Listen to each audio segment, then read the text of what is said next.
Hey, good afternoon, everyone. Welcome back to the Midwest Plainsman on the Prairie Land Radio Network. And this afternoon, I'm joined by my special guest, Billy Payne, singer songwriter. And tell you what, when I first seen the pictures of you, it's like, okay, now I think he's going for the Waylon Jennings look here. So, and I would pretty much hit that one right on the head. Well, I don't know too much about that. I think it's a Billy Payne look, though. Well, I'll just say, because the pictures that I was seeing, it's like, yep, that's the look he's going for. So I was like, yep, bring it on. Let's go. All right. All right. So, Billy, tell me a little bit about you here. What got you started on your musical career? Well, I just started out in the clubs, and played the clubs for a good many years, and then I won Star Search in 1998, and it was a traveling Star Search into the different cities, and so I joined up to that and won first place, and then I just kind of just started going from there. I got a record deal in Nashville, a little small label, and had some chart success with the first album I had out, No Living on Love, and just started going up from there. So that's basically how it got started for me. Excellent. So, now, when you were growing up, did you have any musical influences? Oh yeah, I started out with Johnny Cash and George Jones and Lord Charlie Pride, and then I moved on to Waylon and Merle Haggard, and you know, I used to watch all the TV shows that was on back then. The Bill Anderson show and Porter Wagner show and stuff like that. Mm. Because not only had three channels and they all came on there. So Yep. that's That was what it, back in the days when we had, well, let's see, in my area, let's see, we had 5, 8, 13, and 11. So we had four. yeah. Yeah, and it was really kind of strange. I mean, uh, we got those three channels, man, and it showed all those stations and showed all those shows that I fell in love with so much when I was a kid. Nice. Okay, so uh, so basically, one star search back in '98. So Mm-hmm. you're so besides the country greats, the big names in country music. Um, what other kind of the musical influences did you have growing up? Well, really, it was just the people I seen on television or heard on the radio. Really. Um, I would I would sit around and listen to a few kinfolk that play guitar. That's how I started playing guitar. They influenced me into that, and I'm self-taught, really. On all that, and it was just one of those things that I just loved music so much. And anybody could play a guitar, I was right in front of them once. So that was a big thing for me. I loved it so much, and still do. Yeah. Okay. Now we're gonna be playing about three of your music videos here, and the ones that definitely the ones that I had wound up picking out here. Let's see. I'm going to go back here right quick, and we're going to start off with um, "Bottle to Bible." Now, what's the backstory on this one? Well, that song was written by a gentleman named Jerry Bridges, and he played bass and guitar for Waylon Jennings for 23 years. And he was my producer, and he's the one that got me to start recording with him. And so he wrote the song basically about a good friend of his father, and it's a true story. And it ended up being a song that which they went in the direction of it not being a gospel song, but it's turned into a gospel song for me. It's really worked out really good for that in that route. Which when I first heard it, I thought it was a gospel song, and I approached it that way. So, and it turned out really well like that. Very cool. All right. So we're going to play Borrow the Bible. An old friend today I hadn't seen in quite a while. I could tell he had changed. There was something in his smile. I said, old friend, you're different. What's happened to you? He said, if you've got a minute, I'll tell you what I've been through. I went from the bottle to the Bible, from a bar stool to a pew, from neon signs to a guiding light, on the front row with a view. From jukebox songs barely hanging on as the fool you once knew. I went from the bottle to the Bible, from a bar stool to a pew.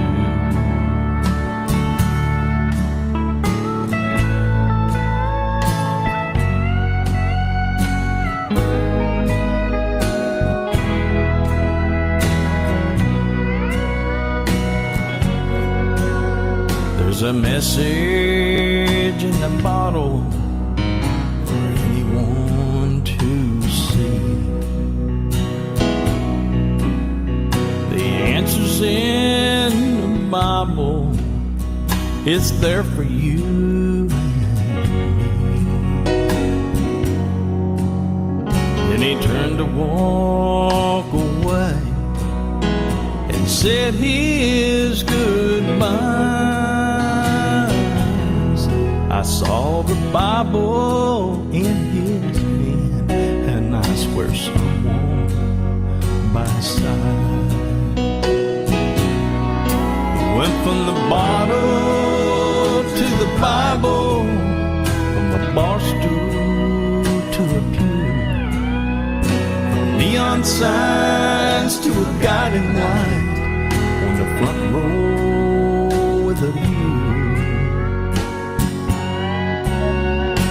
Jukebox songs barely hanging on as the fool you once knew. I went from the bottle to the Bible, from a bar stool to a pew. I went from the bottle to the Bible, from a bar stool to a pew.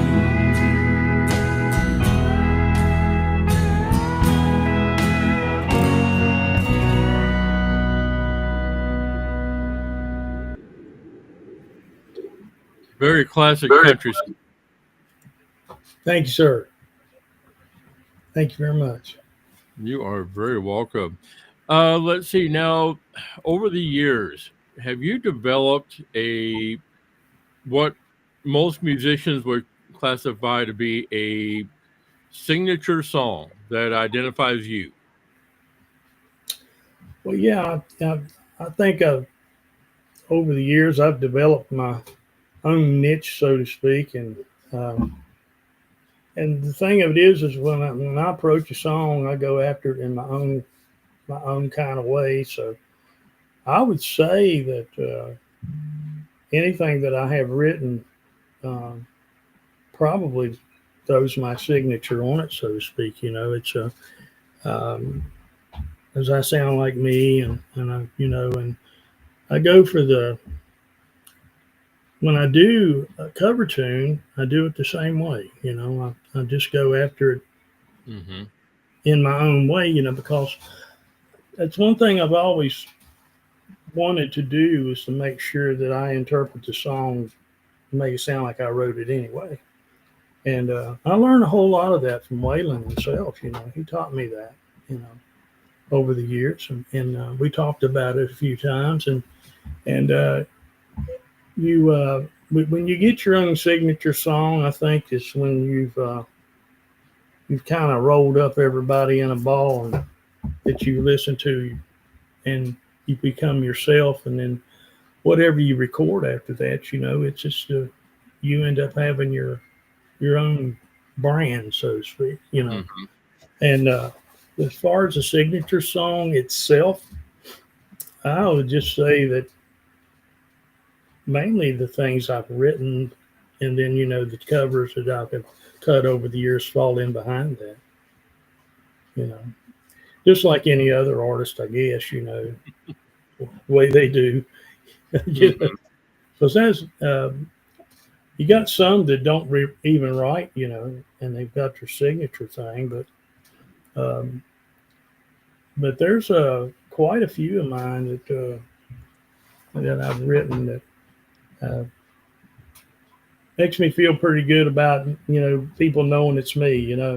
It's I've had a lot of people to tell me, said, "Man, you sound like you do on CD, no matter what you do." So maybe I'm doing it right.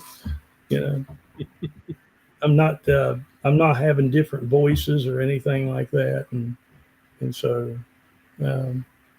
Like some people will sing, they sing like different people, And of course, I know that I've got my influences in me, and but my signature song, I'd have to say it just had to be something I've written, I guess.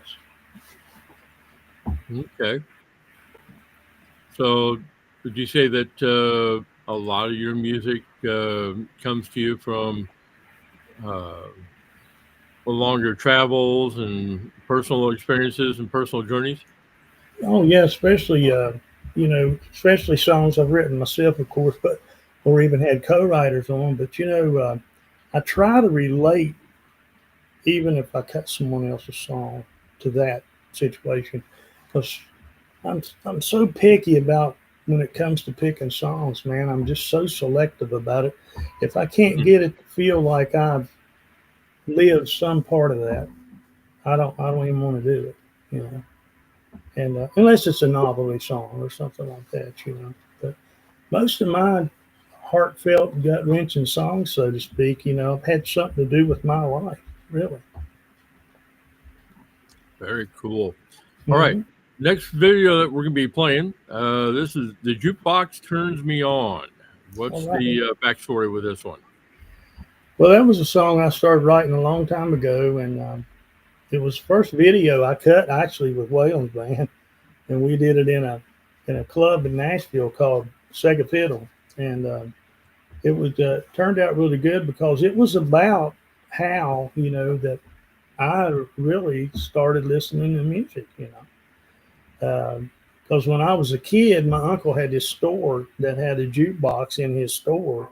Man, I'd be over all the time. I was either drinking a bottle of pop or a bottle of soda, what everybody calls it, and sitting there eating a bag of candy and listening to the jukebox. So that's how I got my education, I guess. I think a lot of us that grew up back in those times, those days, can relate to that. Yeah, it's those memories like that are so vivid to me because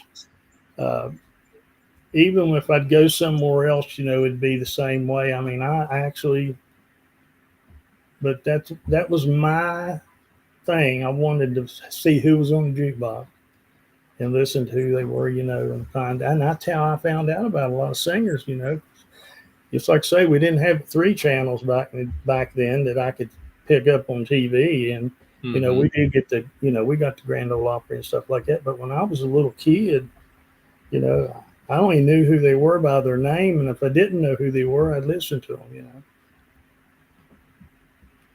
Cool. All right, this is called The Jukebox Turns Me On.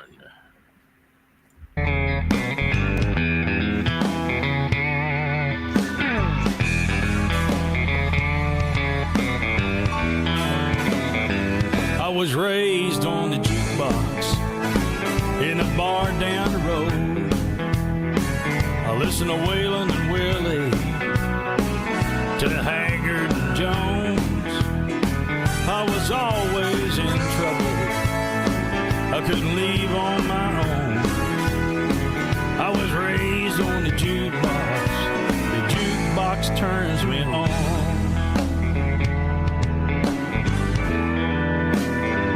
It all started with a quarter.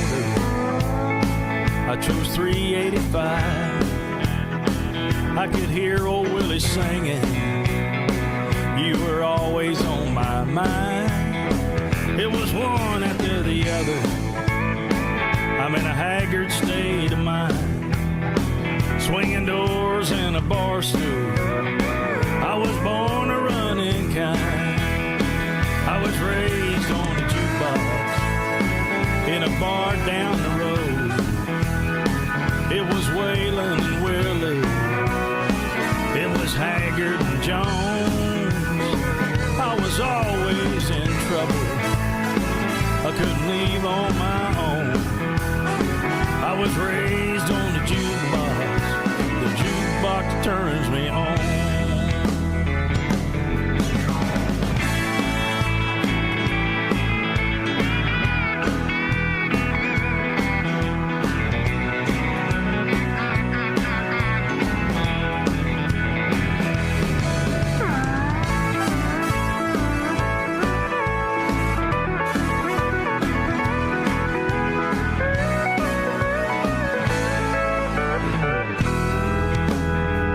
It must be 4 in the morning by the time I moved on. I can hear Jones singing, the race is on. You know I've always been crazy, I've known it all along. Give me one more shot of whiskey, it's another Waylon song. I was raised on the jukebox in a bar down the road. It was Waylon and Willie. It was Haggard and Jones. I was always in trouble. Couldn't leave on my own. I was raised on the jukebox. The jukebox turns me on.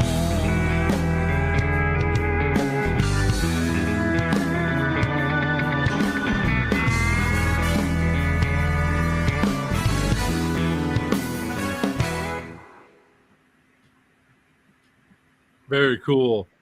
Now, for those who, again, those of us who grew up in those times, I would love to hear how many people remember the going to, especially the little mom and pop diners where you also had the little jukebox there at each table. Oh yeah, yeah.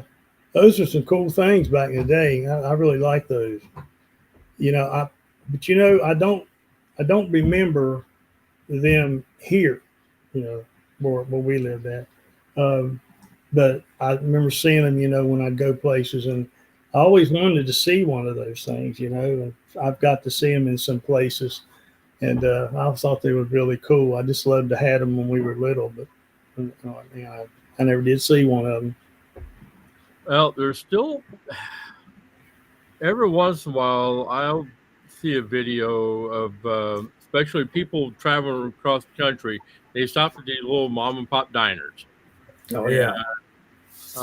Especially the ones that look like they come straight out of the 50s and 60s, that they'll still have the little jukeboxes right there at the table.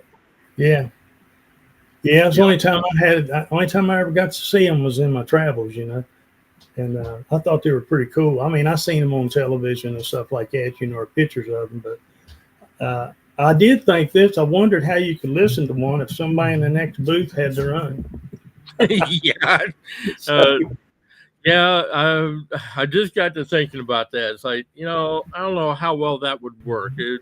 Somebody playing one song at one, somebody in the next booth over playing another song. Like, wait a minute. Yeah, I wondered that myself when I first seen one. I was like, that'd be pretty good. They might have been all piped in together. Cool. All right. Now then, let's see. I know the last one that we were gonna do today. Um, let's see. Too many honky tonks. Hey, honky tonks. Well, it was a song that Tom Wopat came out with years ago, and I always did like the song. I just thought it was a pretty good song to do for the crowds because I used to do it back in the day. When had my band back then. Going by a band name and everything, and so I started doing the song probably about 20 years ago, maybe 25, well, 25 years ago, really. And now I'm dating myself, so to speak. But the song always just sat with me really well on, playing shows out. A lot of people got a big kick out of it because it's about what every guy got into. He didn't know when to go home because there's too many neon lights on out there. So. Cool. Now, over your travels, what has been your favorite place to play your music at? Well, that's a hard one to answer for you there. I played a lot of nice places, man, but I would say that probably the most coolest thing I ever done that I played a big show was when I went to Ireland, and I played the Phil Mack show in Armagh City, Ireland, and then when I went to Barcelona, Spain, I did the Barcelona Cowboy Boots Fest, and that was outrageous, man. It was something else. I mean, I had never been in a place so big in my life, and it was really cool to be included to do that, and to put me as a biggie, and nobody knew who I was. But by the time I got over there, they'd been talking about me being there for like 6 months, and man, they treated me as if I was some big time superstar. But it was really cool. It really was. But I got to play the Cheatham Street Warehouse, back when I just started playing with Waylon Jennings' band, and had a radio DJ there, had us on the air. And when I walked off stage, he said, "Come here, I want to ask you something." And I said, "Yeah, man." He said, "Do you have any idea how many people's listening to this show right now?" And I said, "No, sir." He said, "Well, my last look at logged on was 5.8 million people." Wow. And I didn't know what to think, and it was pretty cool. I was like, wow, So I guess, I can say I got to play for that many people in a 25-minute period, I guess, So, Right. but as far as a lot of people being around, it's just different amounts, and, but I've had a great time when there's only been two of us. So, you know what I mean? So I do, but I have a much better time the more people there is, But I really do have certain places that I like to play a lot, and then I've got the ones that you just see once and you don't see them again, But my favorite, I think, to play that I like to do is theater shows. I like those because you got their attention, just, well, you got your honky tonks and stuff where they're up dancing and stuff, and that's always fun. But I like to play the theaters and the outside fest shows more than anything, because that's where you get most of your people is in the, the festivals. Mm-hmm. You ever think that you'll have a chance to play at the Grand Ole Opry? No, sir, I haven't played the Grand Ole Opry, but I've had the opportunity to win an award on the Grand Ole Opry, and that was back in October of last year.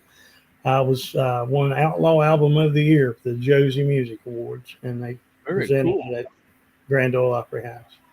Yes, sir. That was a big highlight for me. Unfortunately, I wasn't able to attend. I was on my way there, and my mother passed away on my way there. So, shoot. Yeah, so I had to come on back home and take care of Mama for a few days, and Yep. Yeah. But if it was meant to be there, she might have had something to do with that, though. She might have got up and kicked somebody real good right before I got it. So, but yeah, the Grand Ole Opry, man, I'd love to play it sometime. But I tell you what, the closest I've been to the Grand Ole Opry so far is I'm a Wheeling Jamboree member, and it's always been adjacent to the Grand Ole Opry. Yep. And they always called it the back door, And I've become a member in 2014, and so that's always been really good. The Grand Ole Opry members, some of them are board of directors for the Wheeling Jamboree. Nice. Yeah, so I'm real happy and honored to be, a member of that organization, because your name is right beside all the big guys and the ladies that are on there, and it's something else. Very nice. All right, we're going to play this last video here. Too many honky tonks. All right.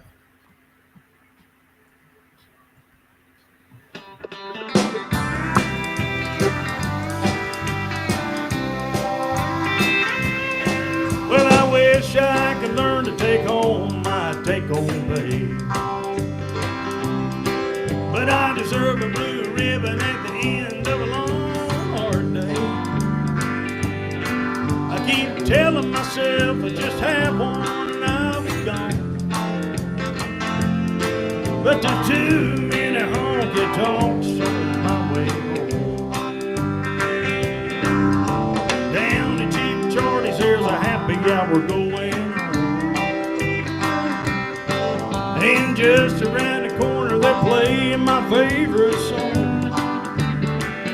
I wouldn't be in this condition, Lord, if I could control my Jones, but there are too many honky tonks on my way home. There's just too many honky tonks on my way home. I wish they'd let me pass on by before they turn the neons on. There ain't no way around them, and I can't leave well enough alone. There's just too many honky tonks on my way home.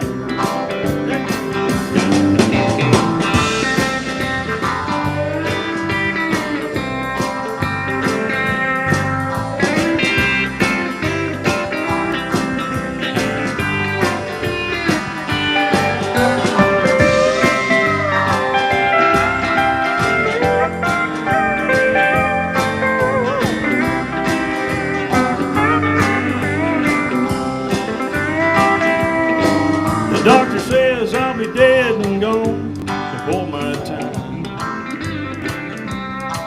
if I don't quit smoking and drinking that juke joint wine.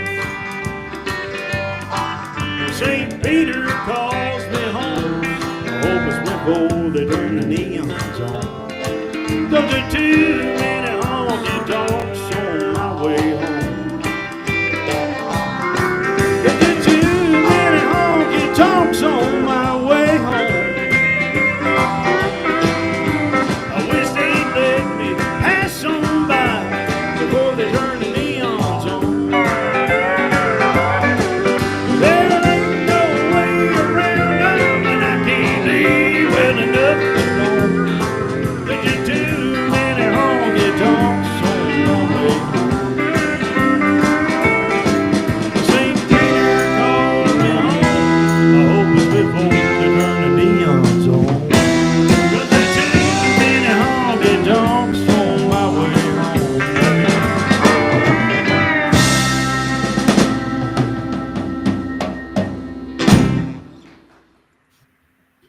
That's a fun little tune. Yeah, that's a fun one, man.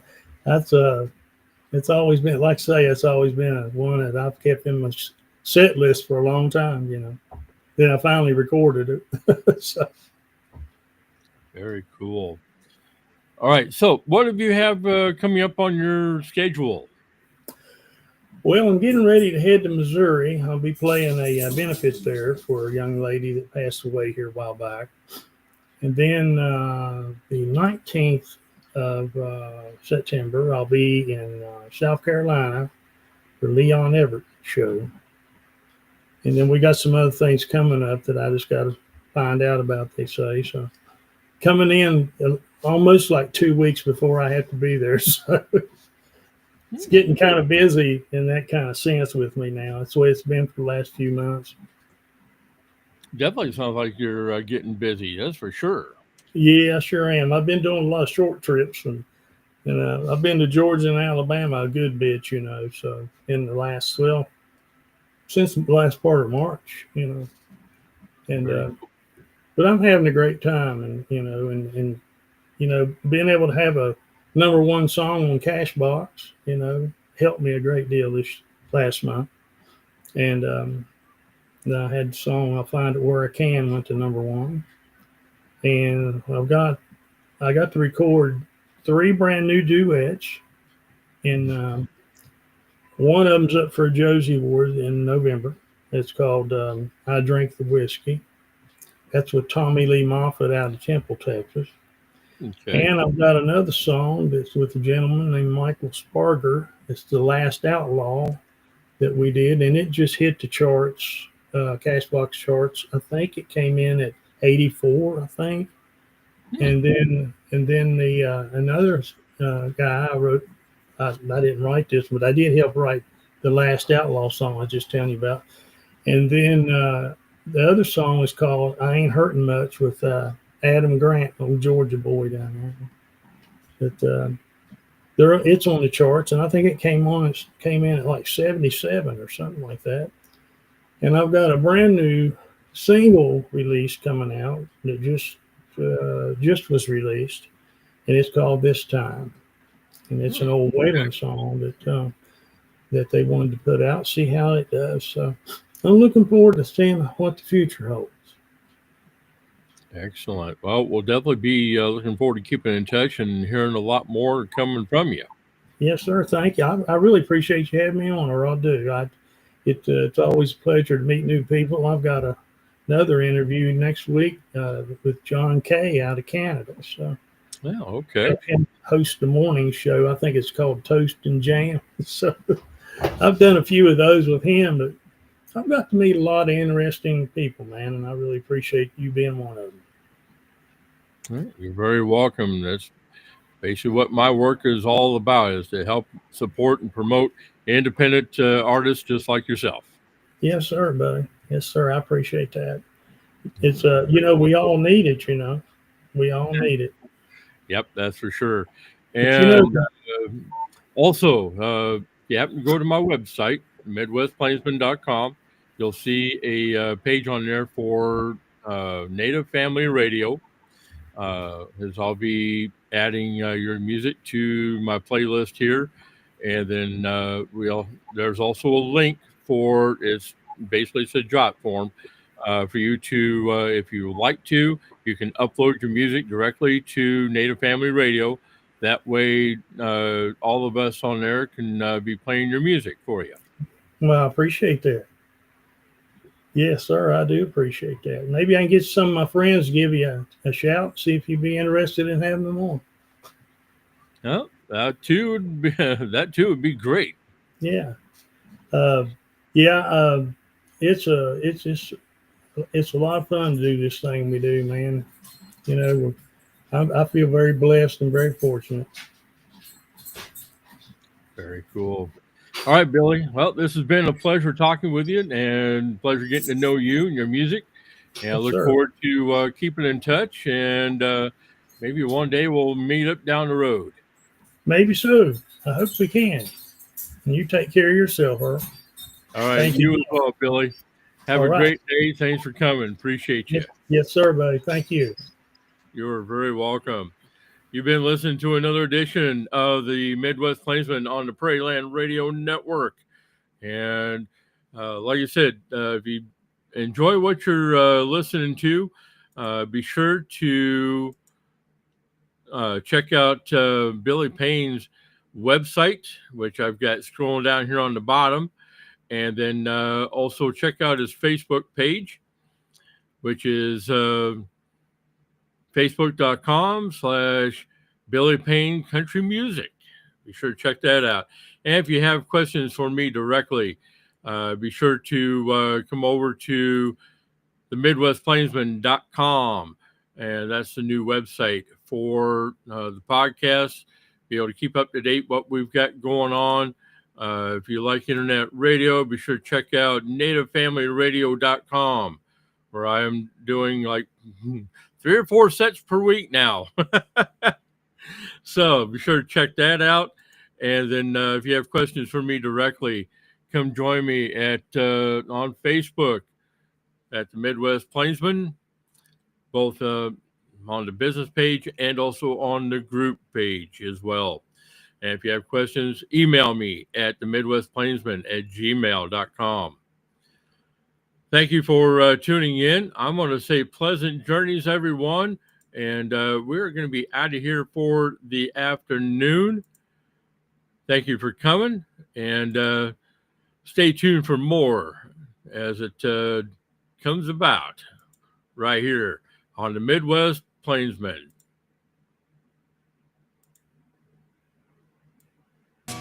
Thank you for tuning in to the Midwest Plainsman. All shows are available for download at the end of each live broadcast. All rights are reserved and may not be reproduced without the express written consent from the Midwest Plainsman, Prairie Land Radio Network, and Earl Williams. Be sure to join up with our Facebook page and group, and also our YouTube channel. That way you can keep up to date with what's happening right here at the Midwest Plainsman.